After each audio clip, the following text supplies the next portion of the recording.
Bonjour, je m'appelle Oksana de blog InfoBusiness en ligne et nous parlons aujourd'hui comment publier ma première vidéo sur YouTube. Malgré que nous vivons à une époque quand de nouvelles technologies prennent la place considérable dans notre vie, il existe beaucoup de personnes, inclus moi-même, ayant le blocage pour s'exprimer devant une caméra. Moi personnellement, je perds les mots, le sens des phrases, le fil du sujet. Il devient très dur de se concentrer. Mais se filmer possède un avantage évident et pas négligeable par rapport à parler devant un public en direct. Nous pouvons supprimer une grande partie de nos erreurs pendant le montage. Nous pouvons répéter une phrase infiniment afin qu'elle devienne naturelle et accompagnée par une bonne expression de visage et enregistrer seulement les variantes qui nous conviennent. C'est un travail, mais un travail qui permet de progresser pas seulement dans les communications, mais également nous apprendre de construire des phrases plus sensées, plus faciles pour la compréhension. Faire les vidéos, c'est une chance même pour les personnes les plus timides de présenter ces idées en voix haute. Je partage ici un petit plan d'action pour vous aider de créer votre première vidéo en toute sérénité et vous lancer sur Internet dès aujourd'hui. C'est parti!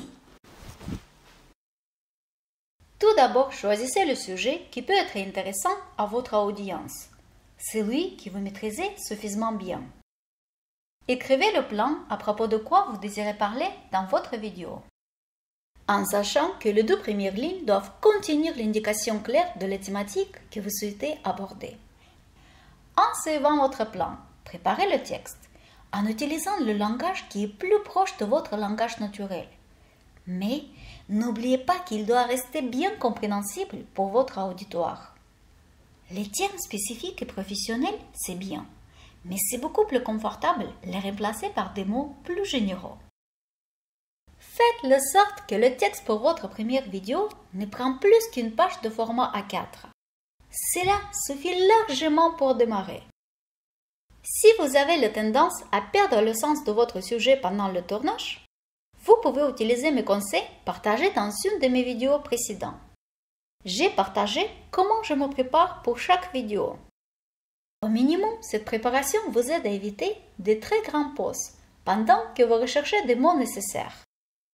Quand vous décidez de filmer votre première vidéo, choisissez la place où vous vous sentez habituellement très confortable. Un idéal que personne ne peut pas vous empêcher à ce moment. Ma première vidéo que j'avais publiée sur Facebook, j'ai fait au moment où j'étais toute seule à la maison. Ma première vidéo de défi, la guerre contre mon propre perfectionnisme, je l'avais fait dans les montagnes. Vous pouvez voir, je laisse le lien en bas. Si votre première vidéo est courte et que vous avez bien préparé le texte, il est probable que vous réussissiez à la réaliser sans de la nécessité de montage. Il est important d'accepter que votre première vidéo ne soit pas parfaite, même peut-être ridicule. Et c'est normal, c'est votre première expérience de ce genre. Prenez-la conscience et arrêtez de chercher les défauts. Le pas le plus compliqué maintenant est de faire une grande expiration et de la publier sur YouTube. Mais dites-vous pour vous calmer. Aujourd'hui, il y a des milliers de vidéos sur YouTube. Il y a très peu de chances que votre première vidéo sera remarquée, au moins que vous aviez fait un truc vraiment extraordinaire. Votre objectif de ne pas faire une vidéo parfaite, mais dépasser votre blocage de la publier. En faisant ce premier pas important, vous remarquerez plus tard que la deuxième, ce sera beaucoup plus facile de mettre en ligne. Et après, avec l'expérience, vous pouvez améliorer votre style, votre prononciation, vos textes, votre manière de se tenir devant une caméra, etc. Dites-vous une chose, vous ne pourrez jamais devenir un professionnel sans ce premier pas, souvent difficile.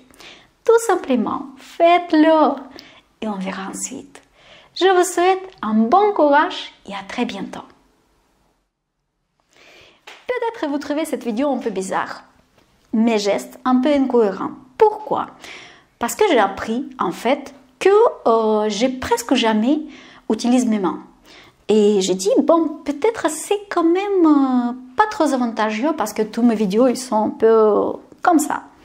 Du coup, j'ai décidé, dans cette vidéo, commencer à m'apprendre à gesticuler.